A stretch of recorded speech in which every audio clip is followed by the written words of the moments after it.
No!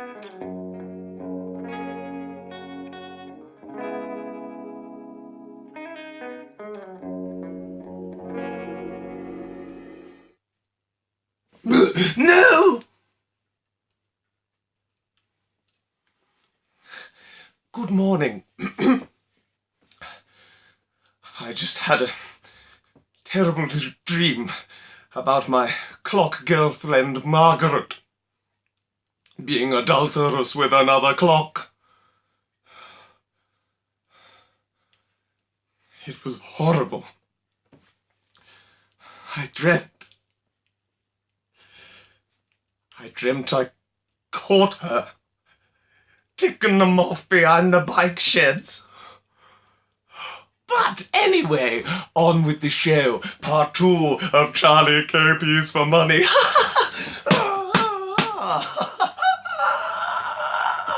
Who knew I'd be dang glad. Might as well get started, I suppose.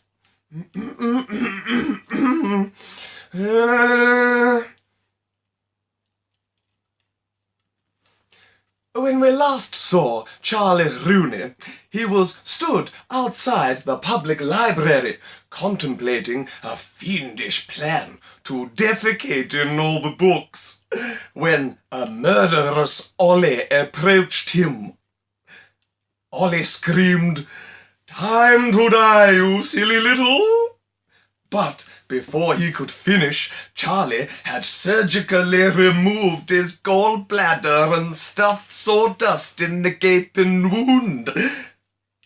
"Ah, fucking hell, you shithouse! What you gone and done that for?"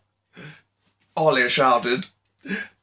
Charlie threw Ollie's gallbladder in the road, and it was run over by a horse and cart led by walruses, and it exploded all over an unsuspecting mime who acted out the entire thing. Has he got a CV? Who's kidding? This job don't pay dick. Ollie was furious, so much so that he stormed over to a local busker, poked him in the eye with a twig, and stole his saxophone. He ran at Charlie, jumped in the air, and held an awesome freeze-frame pose for a few seconds, and then landed, clobbering Charlie right across the noggin and making him forget year 4 calculus. Maybe that'll teach you to go harvesting people's organs mid-conversation, you stamp-collecting mini-milk, cried Ollie. And with this, he was lifted off the ground by his many fans, and they carried him off to be their king. He ruled with an iron fist, but gentle nature. But enough about his life-changing stroke of good fortune. Charlie had been twatted in the canister and had gone a bit fucking doolily. He was wandering aimlessly down the street in a haze, and he could hear the fucking Walking Dead theme tune playing somewhere inside his head, which was spinning him out something fierce. He stopped right in his shoes and turned to a lamppost and said, "Excuse me, I don't mean to be rude, but you have the most beautiful skin I've ever seen." "Fuck off, you chauvinist," cried the lamppost, and she fucked off to meet their lamppost boyfriend, Cliff. Cliff was bad news. Cliff bellowed at Charlie, "Oi, C-3PO, don't be chatting up my piece of metal." "You what?" replied Charlie. I'll put your bulb out, you lamppost fuck. Come at me, bro, do something. Joke's on you, you licorice old sort. I'm about to go into hibernation, said Cliff, and he ran all the way to Charlie's home, broke inside, and firmly cemented himself in Charlie's bathroom. But Charlie didn't know this, as just thought he'd kind of fucked off and wouldn't find out until later when he went to the bathroom in the dark and knocked out 6 of his fucking teeth. But back in the present, Charlie was feeling still a little bit like a twat in the old brain box department, so he thought he would walk it off. Before he even took one step, an aubergine tied to a breeze block landed on his head and scat him directly down the drain, landing in the sewers next to a couple of rats playing boggle.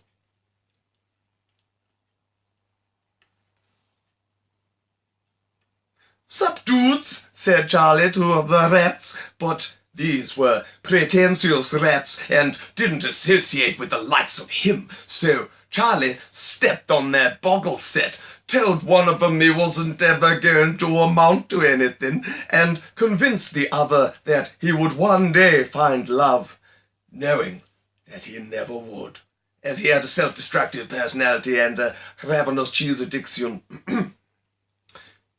That's fucking sick. He walked through the piss and shit and sick and piss and thought he could hear a blood-curdling screams coming from the far end of the sewer. He turned the bend, wiped the splash shit off of his lower lip, and gazed in awe at what was presented to him.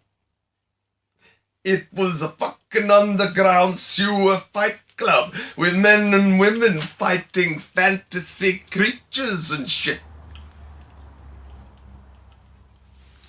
A minotaur with a clipboard approached Charlie and was quaking in his shit-stained boots and said, "Look, I don't usually do this, but something about you fucks me right off.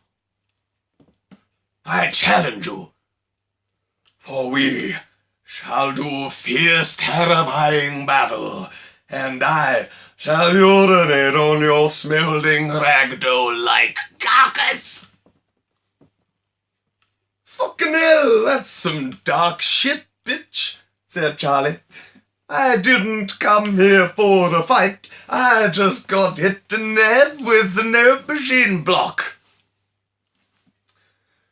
"From whence it came," shouted the quaking in his boots minotaur, but as he swung his mighty clenched fist in Charlie's direction, he got his fucking horn stuck in the overhead grate, and his shoelace got caught in the drain, so Charlie saw his opportunity and really quickly got out his surgical kit and removed the minotaur's gallbladder, as was his trademark.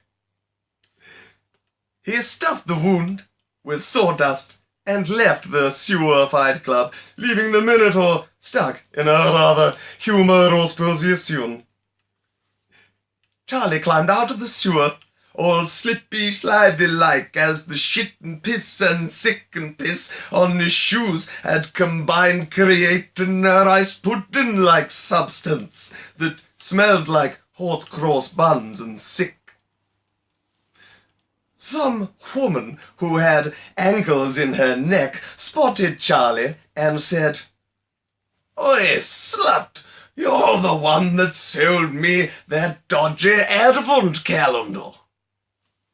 Charlie panicked. In an act of revenge the previous year, he had replaced all the chocolate in this lady's advent calendar with toenails.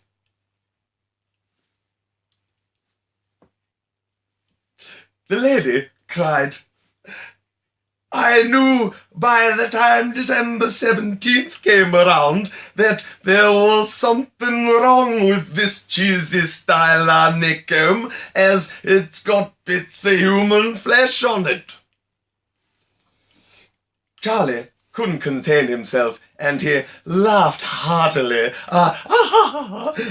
and said, "Nice fucking breath, bro," and walked off giggling and thought, just wait. Just wait till she finds the collection of gallbladders in her air conditioning unit.